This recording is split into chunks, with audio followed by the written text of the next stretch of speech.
الله تعالى وبركاته. الحمد لله نحمده ونستعينه ونستغفره ونستهديه ونؤمن به ونتوكل عليه ونعوذ بالله من شرور أنفسنا ومن سيئات أعمالنا من يهده الله فلا مضل له ومن يضلله فلا هادي له. أشهد أن لا إله إلا الله وحده لا شريك له وأشهد أن محمدا عبده ورسوله. اللهم صل على سيدنا محمد وعلى آل سيدنا محمد. قال الله سبحانه وتعالى: أعوذ بالله من الشيطان الرجيم. إن الذين عند ربك لا يستكبرون عن عبادته ويسبحونه وله يسجدون. صدق الله العظيم. Alhamdulillah, segala puji dan syukur kita pada Allah Subhanahu wa taala yang telah memilih kita untuk menjadi hamba-Nya, yang telah memberi peluang kepada kita, peluang-peluang ketaatan. Hendaklah kita berdoa dengan Allah agar kita sentiasa sedar bahawa diri kita sedang berdepan dengan Allah Subhanahu wa taala dalam setengah-setengah kehidupan orang-orang mukmin, di mana sentiasa dia menzikirkan Allahu hadirin, Allahu hafizin, wallahu ala kulli syai'in qadir. Yaitu Allah Subhanahu wa taala yang sentiasa hadir. Dialah Allah Subhanahu wa taala yang sentiasa mengawal dan menjaga kita. Dan dialah Allah Subhanahu wa taala yang berkuasa atas segala sesuatu.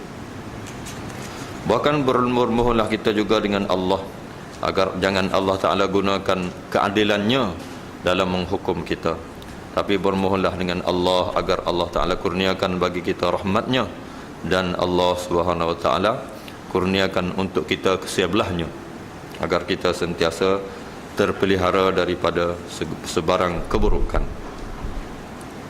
Hari itu kita telah baca satu bait yang ke-42, cuma ada sikit penghujung daripada cerita dia, di mana bait yang 42 tadi menyebut ukhruj min awsafi bashariyatika an kulli wasfin munaqidin li'ubudiyatika litakuna lidida'il haqqi mujiban wa min hadratihi qariba.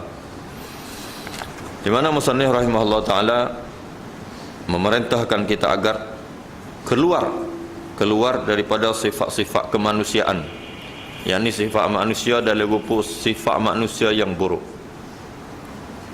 Keluar daripada sifat kemanusiaan tadi pergi kepada sifat orang beriman. Seperti lalu kita telah sebut dah, dalam beberapa ayat Al-Quran biasa menyebut ya ayyuhan nasu ubudu rabbakumul ladzi khalaqakum. Wahai orang-orang beriman, wahai manusia, hendaklah kamu menyembah Allah. Su'budu rabbakumul ladzi khalaqakum. Allah Subhanahu wa taala Tuhan yang telah menciptakan kamu. Jadi satu perintah daripada Allah taala kepada manusia agar manusia tadi menyembah Allah Subhanahu wa taala, Tuhan yang sebenar, Tuhan yang telah menciptakan kita, ataupun Tuhan yang telah menciptakan kamu manusia. Perintah Allah Subhanahu wa taala dalam memanggil manusia tadi dalam rupa untuk manusia serah diri pada Allah, supaya ubudullah, supaya kita sembah Allah. Alladzi khalaqakum walladzina min qablikum, dan juga dialah Allah taala yang telah mencipta orang yang terdahulu daripada kamu, la'allakum tattaqun. Allah Subhanahu wa taala alladzi ja'ala lakumul arda firasyan, dalam ayat tu menyambung alladzi ja'ala lakumul arda firasyan was samaa'a binaa'a wa anzala minas samaa'i maa'a fa akhraja bihi minas thamarati rizqan lakum wa la taj'alu lillahi andadan wa antum ta'lamun. Dan dialah Allah Subhanahu wa taala ja'ala lakumus sama, yang telah menjadikan bagi kamu langit, binaan sebagai satu binaan, ja'alakumus sama binaan wa anzala minas sama'i ma'an, dan Allah taala telah menurunkan bagi kamu air daripada langit. Fa akhraja bihi minas thamarati rizqan lakum, dan Allah taala keluarkan bagi kamu rezeki bagi kamu. Itu kurniaan yang Allah taala bagi. Cuma dia sebut supaya jangan kamu menjadikan Allah taala itu andadan, sebagai syirik-syirikan, ataupun sebagai sekutu kepada Allah Ta'ala. Mana itu penyembahan yang Allah Ta'ala panggil daripada diri seorang manusia agar keluar daripada kemanusiaan, pergi kepada kehambaan dengan Allah. Wa antum ta'lamun, sedang kamu mengetahui. Itu seruan Allah Ta'ala dalam suratul Baqarah ketika memanggil manusia agar menyembah Allah.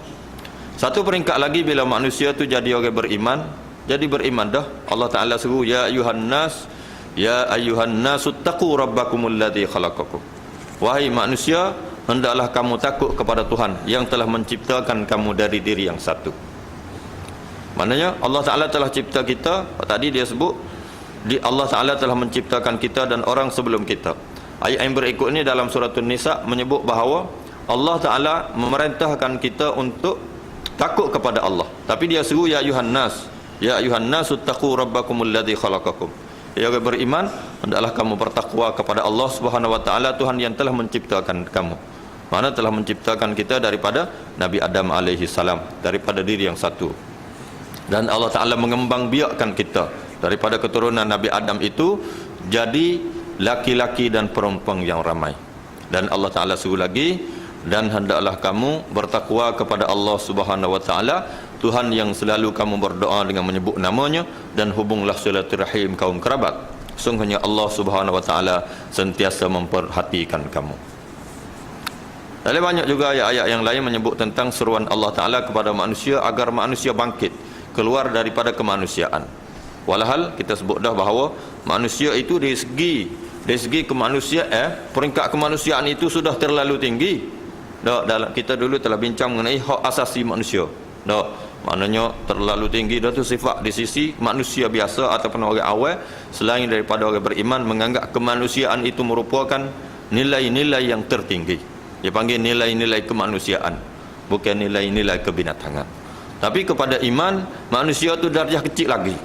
Darjah manusia tu naknya supaya manusia itu berubah lagi, naik kepada orang beriman yang menyerahkan dirinya kepada Allah Subhanahu wa taala. Sebab tu dia sebut ukhruj min awsafi basyariyatika, supaya keluar, hendaklah kamu keluar daripada sifat-sifat kemanusiaan, min kulli wasfin, ialah daripada semua sifat yang menyalahi kehambaan, supaya keluar. Tadi ya ayuhanna su'budu, supaya manusia menyembah Allah.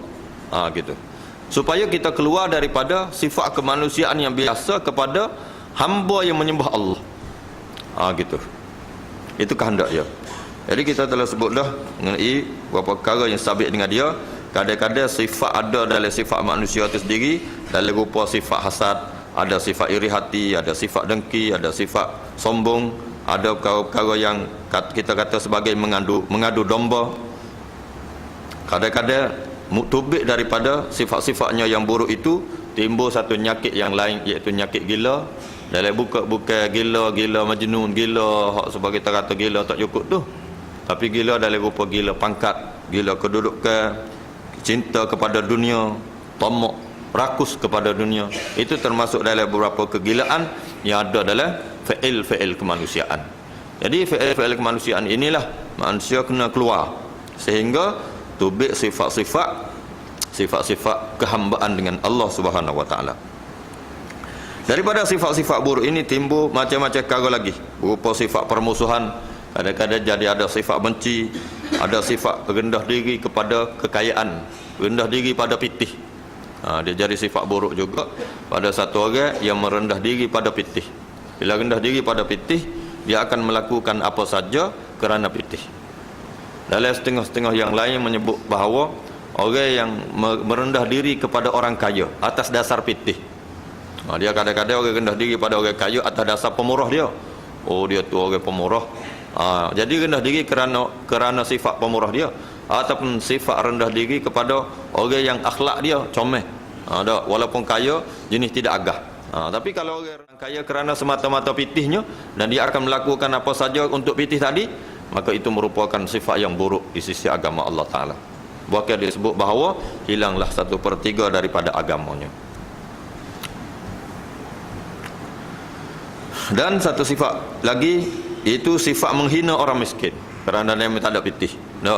Sehingga disebut juga di umat akhir zaman bahawa ada ibu bapa yang membenci anaknya kerana anak menantunya miskin. Bila anak menantu kaya, jadi ibu bapa hormat. Tapi bila anak menantu miskin, dia benci pula anak dia. Labuk perut tengok muka miskin, dia kata. Itu ada nyakit-nyakit yang timbul daripada pitih dan harapan manusia yang tidak benar kepada pitih. Dan ada sifat bermuka-muka, spik dada, tidak jenis orang lapar dada, hilang kepercayaan terhadap jaminan Allah Subhanahu Wa Taala, kejam, tidak ada sifat malu dan macam-macam sifat lagi daripada sifat-sifat manusia biasa. Jadi nak subuh keluar dia daripada nyakit-nyakit tadi. Maka sambung daripada cerita kita yang lalu disebut apabila seorang telah dapat mengusir dan membersihkan diri daripada sifat-sifat yang rendah yang bertentangan dengan kehambaan itu, maka pasti ia akan sanggup menerima dan menyambut tuntutan Tuhan, tuntutan Allah Subhanahu Wa Taala, baik yang langsung dalam ayat-ayat Al-Quranul Karim atau yang berupa tuntutan dan contoh yang diberikan oleh Rasulullah sallallahu alaihi wasallam. Dan dengan demikian berarti dia telah mendekat ke hadrat Allah Subhanahu Wa Taala. Apabila dia boleh tahu. Dulu kita bincang mengenai sifat takhalli dan tahalli. Dulu dalam perbincangan kita mengenai sifat takhalli itu, di mana kita berusaha untuk membersihkan diri kita, membersihkan diri kita daripada nyakit-nyakit. Maka kita tahu segala nyakit tadi dengan baca Al-Quran, menzikirkan zikir kepada Allah Subhanahu Wa Taala. Kita selain daripada baca Al-Quran ataupun melatih diri untuk mengingat Allah Subhanahu Wa Taala, seperti adanya orang-orang yang berzikir kepada Allah Ta'ala dalam rupa seperti yang berbaca tadi. Dia tiap-tiap pagi dia ada ulang Allahu hadirin, Allahu hafizin, wallahu ala kulli syai'in qadir. Dia ada ulang tu supaya hati dia jejak untuk merasai bahawa Allah Subhanahu Wa Ta'ala itu sentiasa hadir dalam kehidupannya.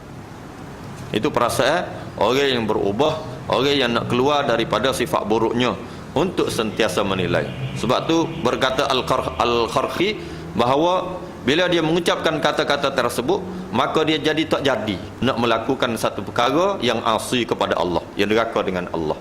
Pasal dia sedar Allahu hadirin, Allah SWT yang hadir dan melihat dia.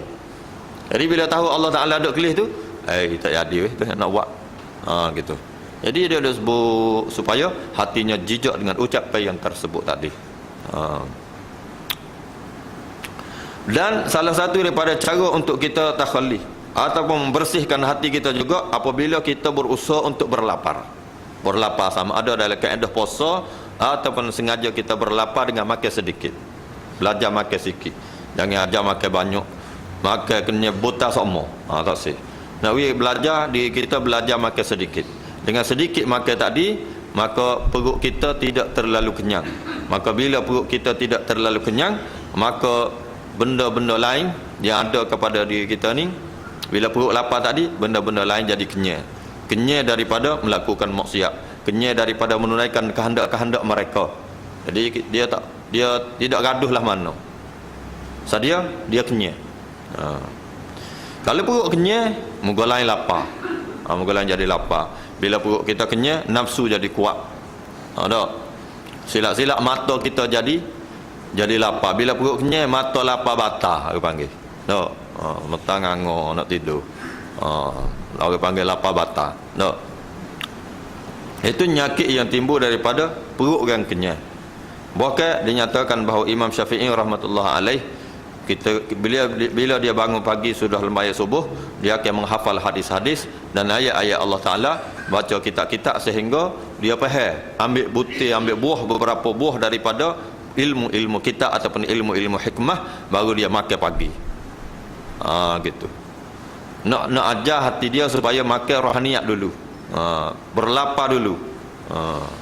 Kita ni kalau lapar tu selalu mau makan kenyang kak, siapa masa nak ngaji juga ngatur. Kalau hak ngaji, kalau kerja pula pun jadi gitu. Jadi bila berakhir ke makan ni, jadi kita tidak temu'ah kepada wak kerja, tidak temu'ah kepada kerja. Lebih lagi kerja dalam mengingat Allah Ta'ala. Bila dah kenyang kak, tak lagi selalu. Dan untuk takhalli tadi juga dia ada satu perkara yang dipanggil sebagai qiyamul lail. Qiyamul lail. Ataupun satu kerjaan yang besar yang boleh membeki hati kita dan jiwa kita untuk dapat mengingat Allah Subhanahu Wa Taala. Dan yang keempatnya, kita kena beristighfar waktu sahur. Tu takhalli belaka tu. Kerjaan-kerjaan yang cuba kita panggil kerjaan-kerjaan yang akan membersihkan diri kita. Dan antara yang lainnya juga menyebut tentang bergaul dengan orang-orang yang baik ataupun bergaul dengan orang-orang soleh. Kita sayang dengan mereka orang-orang soleh agar kita diberi peringatan, supaya kita diberi ingat semua. Ada dinyatakan beberapa orang tok guru daripada Taning yang kitab yang mereka duk wirid dengan kitab hikam ni, tiap-tiap hari dia buat wirid dengan kitab hikam. Lepas-lepas semayasa dia ngajar anak-anak murid dia belaka gitu gini. Bila semayasa dia beri peluang untuk budak-budak tadarus dan baca Al-Quran. Moga biasa pondok ni dia akan baca 10 hingga 14 butir kitab sehari. Jadi pagi sudah sembahyang subuh dia akan mula baca kitab 3 butir. Petang pula lepas zuhur 2 butir. Lepas asar rehat sebentar, lepas maghrib 3 butir, lepas isya 2 butir. Itu hak biasa 10 butir. Lepas asar dia beri masa supaya budak-budak belajar Al-Quran. Dan ada masa-masa yang lain yang tertentu supaya budak-budak mengambil peluang untuk belajar Al-Quran melalui guru-guru yang lain ataupun daripada pala-pala telaah. Jadi tok guru akan mengambil peluang lain daripada masa-masa ibadat dia, masa baca Quran dia, masa wirid-wirid dia, masa tahajud dan qiyamul lail dia akan beri masa untuk baca kitab hikam sebagai peringatan.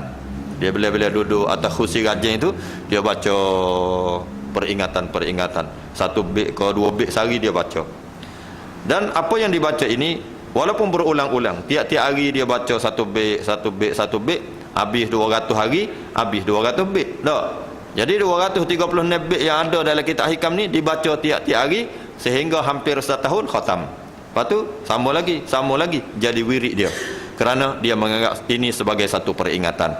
Cara mereka berkawan dengan pemberi nasihat.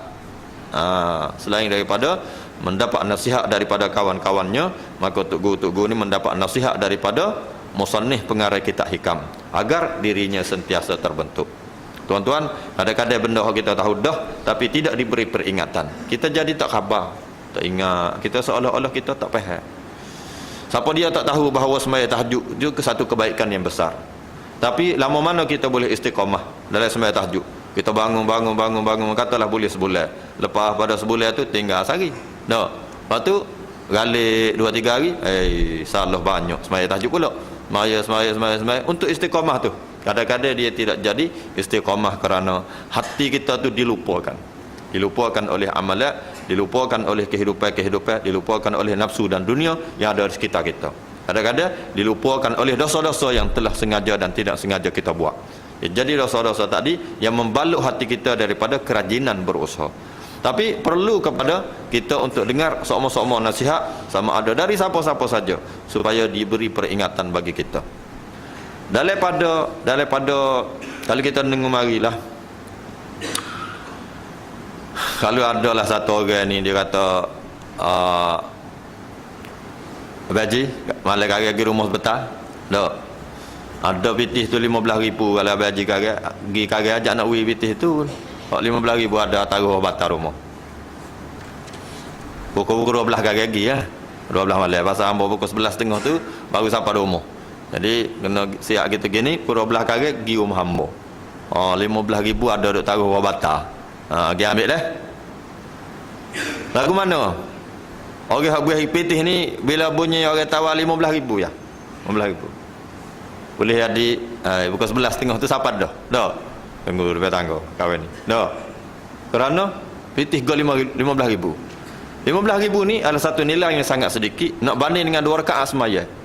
Yang apabila disebut 2 rakaat semaya waktu malam yang Allah Taala terima qabul. 2 rakaat semaya itu lebih baik daripada dunia dan seisinya. Apa dia? Nak tunggu nak semaya pukul 12 malam. Apa dia? Tak. Tapi bila kita dengar bagi besar kerja Allah Taala ni. Allah Taala gerak panggil ayat kukuk pukul 3 pagi, pukul 2 pagi, pukul 4 pagi. Kukuk tu kat ayat Allah, tak ada dia nak bangun. Kalau bangun pukul loceng pukul 5 pagi pun malah lagi. Allah, pukul 5 lama lagi, 45 50 minit lagi subuh. Dia dulu senapah.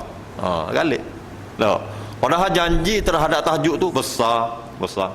Tapi bila kita tidak diberi peringatan, kita berasa betapa gomahannya dunia berbanding dengan akhirat. Padahal betapa mahalnya akhirat berbanding dengan dunia. Gitu. Itu peringatan.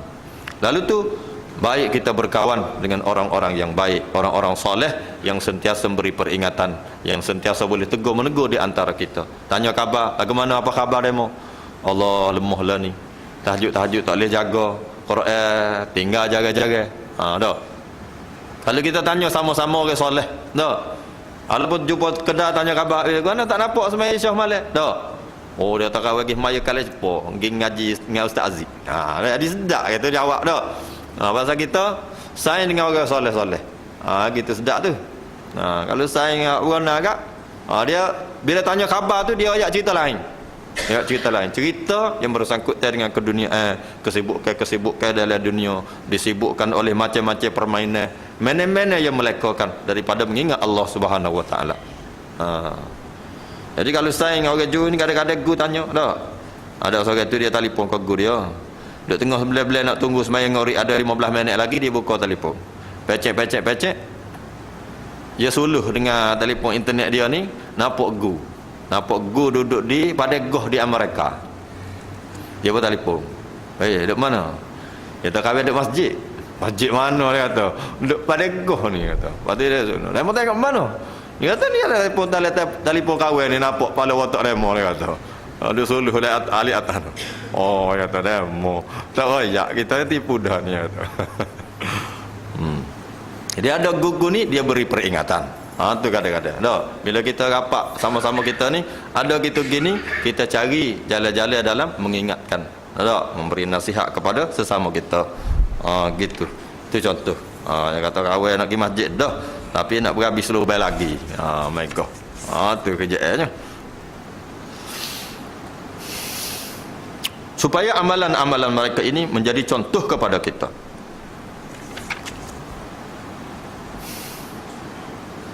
Dan yang kenanya dalam takhalli tadi ialah kita menjaga makanan kita, supaya makanan kita adalah makanan yang halal. Hari itu kita telah sebut dah mengenai satu cerita yang disebut oleh Wahab bin Munabih, ketika mana dia menceritakan cerita seorang laki-laki yang berdoa. Cerita seorang laki-laki umat Nabi Musa alaihissalam yang berdoa dengan Allah. Dia doa panjang doa dia.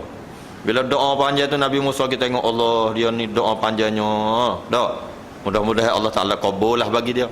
Maka Nabi Musa beredar, Nabi Musa bertanyakan Allah Ta'ala, bagaimana layanan engkau wahai Allah terhadap doa orang ni, yang doa dia nampak bersungguh-sungguh dan panjang sekali doanya. Maka Allah Ta'ala bagi tahu bahawa aku tidak melayani sebarang doanya walaupun dia menangis dalam doanya. Kejut Nabi Musa, apa lagu tu? Apa yang Allah tak layak doa dia? Maka kata Allah, dia sepatutnya tahu kerana dia telah makan makanan yang haram, pakaian yang berada di badannya adalah pakaian yang haram, dan barang-barang yang berada di rumahnya adalah barang-barang yang haram. Maka macam mana akan aku kabulkan permohonan satu orang yang sentiasa bergulumang dalam perkara-perkara haram? Gitu. Jadi Nabi Musa pun lagu tu sekali. Perkara-perkara yang haram itu menutup diri kita daripada memahami dan mengenali Allah Subhanahu Wa Taala. Maknanya kita terpisah daripada Allah Subhanahu Wa Taala. Lalu tu tiap-tiap kita berusaha kepada tugas tahalli.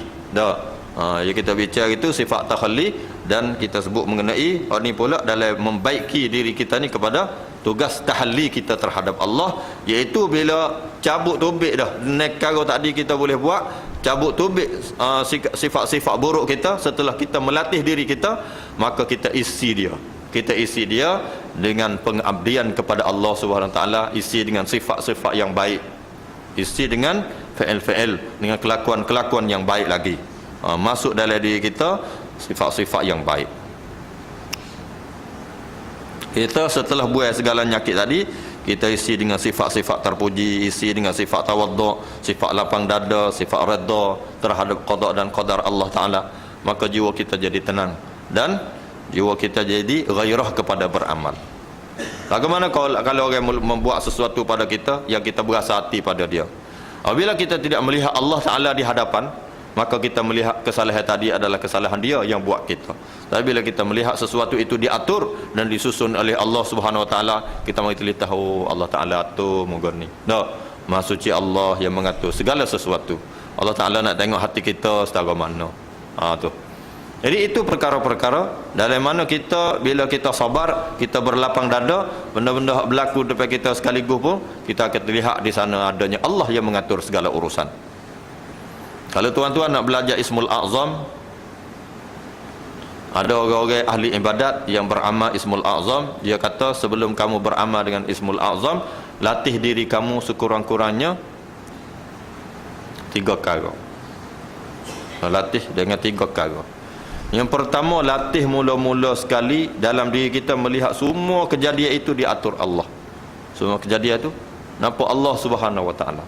Jadi kita faham bahawa di sekitar kita tu Allah Subhanahu Wa Ta'ala yang mengatur urusan. Jok pada kita bangun tidur, siapa kau tidur pula jenegodah tu dalam urusan Allah Subhanahu Wa Ta'ala lagi. Sama ada orang mari litah kereta kita ke, orang mari sekung kereta belok kereta kita ke, ataupun kita ni tak boleh nak buat apa kerana sesuatu yang orang buat kepada kita. Tapi melihat di sebaliknya adalah apa yang Allah Ta'ala atur. Yang kedua, kalau boleh, setiap nafas kehidupan kita, kita ada nyawa tubik gimari ni dalam menyebut nama Allah atau mengingat Allah Ta'ala. Sebab itu kita mendapati ahli-ahli ibadat, mereka menzikirkan kalimah Allah Ta'ala ini dalam nafas mereka. Bila dia seduk nafas ni, Allahu, Allahu, Allahu. Bila-bila nyawa tu dilatih dengan menzikirkan nama Allah. Gitu lalu mereka ni dalam melatih diri dalam memahami kehendak-kehendak Allah Subhanahu Wa Ta'ala. Yang ketiganya, dia kena faham segala urusan qada dan qadar itu daripada Allah Subhanahu Wa Ta'ala. Itu nak jadi faham tiap-tiap kita. Itu tahalli yang patut ada dengan kita. Maka akan zahir dalam diri kita sifat-sifat terpuji yang dikehendaki oleh Allah Subhanahu Wa Ta'ala yang patut ada dalam diri seorang hamba-Nya.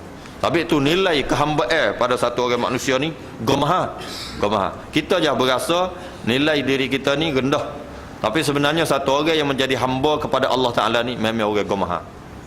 Kalau hamba kepada kereta, hamba kepada rumah, hamba kepada benda-benda dunia ni memanglah hamba tu gemuruh. Tapi jadi hamba kepada Allah memang orang gemaha. Kalau kita jadi hamba pada kereta, kita cakap kereta kita tu nyegahnya, basuhnya, cuci dah. Nampak debu sebutih pun kita susah hati. Ambil kain buruk sapu. Kalau nampak salahnya burung berok atas kereta, kita siap. Kalau burung tu ada deck kita semulah tahu jejak acu lai. Dah. Pasal kita sayang kepada benda-benda kita. Kita jadi hamba kepada benda-benda kita. Jadi kalau nak naik kereta pergi masjid pun cemas kereta dah. Dah. Mana tak pergi masjid, takut cemas kereta. Tak jadi hamba Allah. Gitu. Tapi kalau kita jadi hamba Allah Ta'ala, dia nak jadi kereta sangat kot dia. Dah. Pasal kita nak tunai perintah Allah. Jadi benda-benda lain yang ada tu kita akan guna kepada menunai perintah Allah. Tapi kalau kita memperhambakan diri kepada benda-benda, Allah Ta'ala ni jadi hamba kita. Hamba kita pula dah. Tu jadi salah konsep.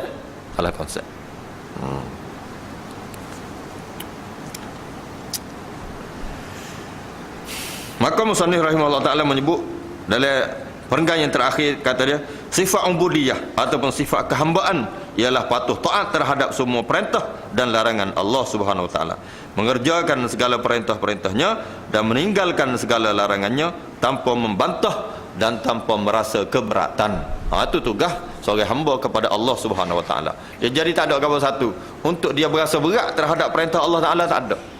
Orang-orang ni lah orang yang jiwanya telah jadi lapang. Orang bila tangan ni orang ni orang yang terbuka dirinya daripada hijab-hijab kemanusiaan, pergi kepada sifat orang beriman.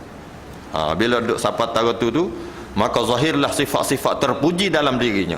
Barulah kita pada masa tu merupakan hamba kepada Allah Subhanahu wa taala, dimiliki oleh Allah Subhanahu wa taala, tidak dimiliki oleh orang lain. Sehingga harta kita faham bahawa harta itu dari Allah. Kalau kita nampak rezeki Allah Taala pun rezeki daripada Allah. Kita ada gatugan ni pun mari daripada Allah. Kesukaan kita pun mari daripada kurniaan Allah. Bahkan kita akan berasa seluruh apa yang menjadi milik kita tu pun sebenarnya adalah milik Allah Subhanahu Wa Taala. Maka pada ketika mana Allah Taala menyerukan semula harta-hartanya untuk kita belanja pada Allah, maka dengan senang hati, dengan redanya kita kembalikan semula kepada Allah. Lalu tu Allah Ta'ala membalas kita dengan balasan-balasan yang besar. Terbuka daripada hijab, terbuka daripada kita hijab di antara kita dengan Allah Subhanahu Wa Ta'ala. Semakin lama semakin hilang segala hijab tadi, sehingga zahirlah ma'rifatillah. Wa ma khalaqtul jinna wal ins illa liya'budun. Maka kata ulama, liya'budun tu bermakna liya'lamun ataupun liya'rifun. Allah Ta'ala cipta kita tu tidak lain kecuali untuk mengenal Allah sebagai hamba yang ma'rifatillah, yang mengenal Allah Subhanahu Wa Ta'ala, ataupun liya'lamun, untuk mengetahui siapakah dia Allah di hadapan Allah Subhanahu Wa Ta'ala. Dan pada ketika kita memahami diri kita adalah hamba kepada Allah Subhanahu Wa Ta'ala, bila kita liya'rifun ataupun liya'lamun, maka zahirlah liya'budun, iaitu penghambaan yang sebenar kepada Allah Subhanahu Wa Ta'ala. Maka pada masa tu Allah Subhanahu Wa Ta'ala lah yang akan menyeru kita. Dah, bukan sekadar menyeru wahai anak Adam, bukan sekadar menyeru wahai manusia. Bahkan Allah Subhanahu Wa Ta'ala menyeru hai orang-orang yang beriman, wahai hamba-hambaku. Dah, siapa peringkat di mana hamba-hamba Allah Ta'ala, puak-puak sahabat masa Makkah, pada zaman Makkah turun ayat perintah Allah Ta'ala dalam rupa ya ayyuhan nas. Tapi bila siapa peringkat Allah Ta'ala menyeru orang beriman, Allah Ta'ala menyeru ya ayyuhalladzina amanu. Apa tu jadi orang serah diri pada Allah Ta'ala gitu lalu tu? Nah, dalam satu ayat terakhir dalam suratul Anfal, Allah Ta'ala ada menyebut walladzina amanu wa hajaru wa jahadu fi sabilillah ulaika minkum. Kata Allah Ta'ala, dan orang-orang beriman dan orang yang berhijrah di jalan Allah Subhanahu Wa Ta'ala tu, dengan harta dia, dengan tenaga dia, dengan segala apa ada dengan dia tu, mereka tu ulaika minkum, kata Allah Ta'ala kepada Rasul, mereka itu adalah orang yang di kalangan kamu, di kalangan puak Rasul. Mana Allah Ta'ala iktiraf keimanan mereka, dan Allah Ta'ala iktiraf orang ni adalah orang yang duduk bersama dengan Rasulullah sallallahu alaihi wasallam. Nabi kata laisa minna malam, macam-macam lah Nabi sebut laisa minna kepada orang yang tidak sempurna iman. Tapi bila Allah Ta'ala menyeru orang tadi dengan sifat iman dia dan hijrah dia tadi, Allah Ta'ala kata faulaika minkum, tu maknanya orang ni adalah orang di kalangan Rasulullah. Orang yang diakui oleh Allah SWT sebagai hamba-hamba Allah Ta'ala, yang boleh, yang ada kelayakan untuk duduk bersama dengan Rasulullah sallallahu alaihi wasallam. Sahabat-sahabat merindui darjah inilah. Darjah sahabat duduk dengan Nabi, ketika duduk di alam dunia, sahabat semua duduk dengan Nabi. Kata orientalis, orang-orang Islam itu adalah orang-orang yang gila, kerana mereka itu sentiasa tidak dapat melupakan nabinya, di mana mereka akan mendatangi masjid nabinya 5 kali sehari untuk melihat wajahnya. Tu orang orientalis kata. Pasal sahabat mari sembahyang 5 kali sehari, dia kata gitu lalu gila kepada Nabi. Padahal mari sembahyang, sahabat pergi sembahyang masjid. Tapi di satu kaedah yang lain boleh jadi ada benarnya bahawa sahabat-sahabat ni sangat suka untuk duduk dengan Nabi, sehingga ada seorang sahabat yang mari satu kali itu dia mari duduk nengung.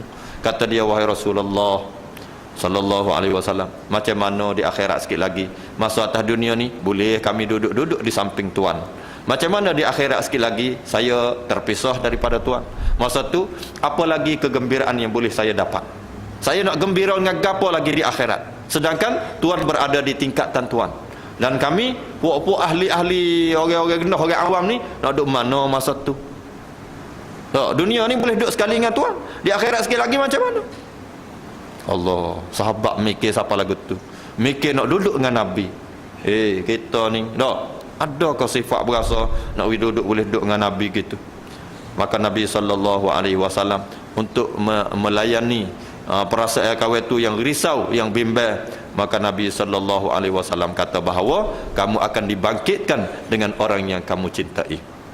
Kamu akan dibangkitkan oleh Allah SWT di akhirat sekali lagi bersama dengan orang yang kamu cintai. Kamu cinta pada siapa?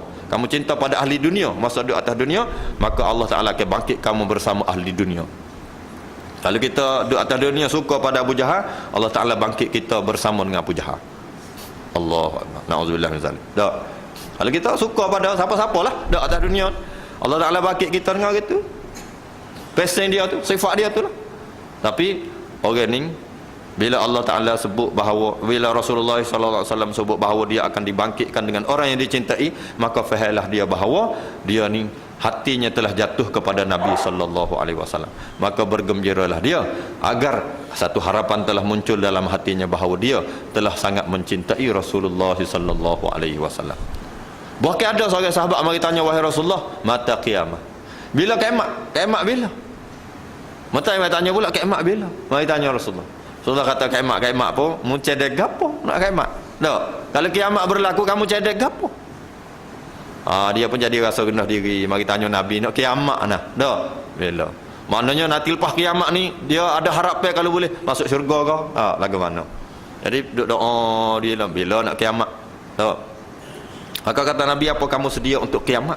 Maka kata dia, saya tak ada amalan biasa, tak ada amalan istimewa, tak ada kebaikan-kebaikan, tapi yang pasti dalam hati saya hubbukallah wa hubbullah wa hubbuka Rasulullah. Saya ini mencintai Allah dan saya mencintai engkau wahai Rasulullah. Itu persedia ada dalam diri para sahabat. Orang-orang inilah orang yang layak untuk Allah Ta'ala panggil, ya ayyatuhan nafsul mutmainnah irji'i ila rabbiki radiyatan mardiyah fadkhuli fi ibadi wadkhuli jannati. Orang ni orang yang ada kelayakan tersebut. Halunya siapa peringkat itulah Allah, betapa beruntungnya kita. Orang yang Allah Ta'ala panggil, orang yang jiwanya ayyatuhan nafsul mutmainnah, orang yang Allah Ta'ala panggil, wahai diri orang yang memiliki diri yang nafsu dia tu nafsul mutmainnah, jiwa yang tenang, jiwa yang lapang, jiwa yang rela dan redha kepada Allah. Itu ayyatuhan nafsul mutmainnah. Irji'i ila rabbika radiyatan mardiyah, kembalilah kamu kepada suasana redha. Radiyatan mardiyah, suasana redha dan meredai. Hati orang yang lapang dada, yang redha kepada Allah dan Allah Ta'ala redha kepadanya. Fadkhuli fi ibadi, masuklah kamu di kalangan hamba-hambaku, wadkhuli jannati, dan masuklah kamu dalam syurgaku. Beruntung kata. Itulah orang yang telah keluar daripada sifat awsafil basyariyah, pergi kepada sifat-sifat kehambaan dan sifat keimanan kepada Allah Subhanahu wa Ta'ala. Dalam Al-Quran ada menggambarkan, innal ladzina 'inda rabbika la yastakbiruna 'an ibadatihi wa yusabbihunahu wa lahu yasjudun. Itu gambaran. Al-Quran menyatakan bahawa sesungguhnya orang yang ada di sisi Tuhanmu, mereka tidak takabur dari menyembah Allah Ta'ala. Mana tidak ada satu perasaan takabur. Bahkan diri mereka adalah orang yang mengabdi diri kepada Allah, serah diri semata-mata kepada Allah. Mereka adalah orang yang sentiasa memuji, bertasbih kepada Allah Subhanahu wa Ta'ala, dan mereka adalah orang yang sentiasa bersujud kepada Allah, merendah dirinya di hadapan Allah. Itu gambaran Allah Subhanahu wa Ta'ala tentang hamba-hambanya yang telah sampai ke tingkatan di mana segala sesuatu yang mereka hadapi dan apa yang mereka kerjakan semua jadi ibadat bagi diri mereka dan jadi penghambaan diri mereka kepada Allah Subhanahu wa Ta'ala. Semuanya daripada sifat ubudiyah dan kewajipan hakiki mereka terhadap Allah Subhanahu wa Ta'ala. Apabila kesimpulannya, apabila kita ingin menjadi orang yang baik di sisi Allah Subhanahu wa Ta'ala, yakni orang baik yang menurut agama, orang baik yang menurut manusia yang sebenar, maka buailah segala sifat-sifat yang tidak baik. Dan ini adalah tugas kita semua yang pertama kalinya, dan tugas tersebut dinamakan sebagai tugas takhalli kita untuk menyucikan diri kita daripada semua perkara-perkara yang buruk. Dan setelah semua sifat-sifat yang tidak baik tadi kita tahu belaka dah, maka kita kerjakanlah kerjakanlah pula tugas kita yang kedua, iaitu tugas tahalli, iaitu mengisi diri kita, mengisi jiwa kita, mengisi hati kita semua dengan sifat-sifat kemanusiaan yang baik dan sifat-sifat yang membawa diri kita mendekat dengan agama Allah Subhanahu wa taala, taqarrub ila Allah, bahkan dekat kepada Allah Subhanahu wa taala, sehingga hubungan kita dengan Allah Subhanahu wa taala secara langsung tidak ada sesuatu yang membatasi dan tidak ada pihak ketiga yang selain daripadanya, iaitu Allah SWT.